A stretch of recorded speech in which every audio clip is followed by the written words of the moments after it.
Hi అండి, welcome to my channel. ఈరోజు Sunday special వచ్చేసి చికెన్ అండి.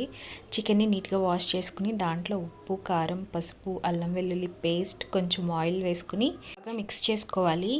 ఈ చికెన్ని కుక్కర్లో పెట్టి 5-6 విజిల్స్ రానిస్తే త్వరగా కుక్ అవుతుందండి. ఎందుకంటే ఇది పెద్ద బాయిలర్ చికెన్. చికెన్ కుక్ అయ్యేలోపు పొయ్యి మీద ప్యాన్ పెట్టుకుని ఆయిల్ వేసుకుని మసాలా దినుసులు, ఆనియన్స్, పచ్చిమిర్చి, కరివేపాకు వేసుకుని బాగా ఫ్రై చేసుకోవాలి.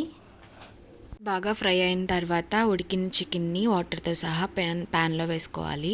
తర్వాత ఉప్పు, కారం ఏది సరిపోకపోయినా అడ్జస్ట్ చేసుకోవచ్చండి. నేను చికెన్ కుక్ చేసేటప్పుడు ఉప్పు, కారం తక్కువే వేసానండి. అందుకే ఇప్పుడు మళ్ళీ సరిపడా వేస్తున్నాను. చికెన్ కుక్ అయిన తర్వాత గ్రేవీ కోసం గసగసాలు, జీడిపప్పు, కొత్తిమీర పేస్ట్ని వేసుకోవాలండి.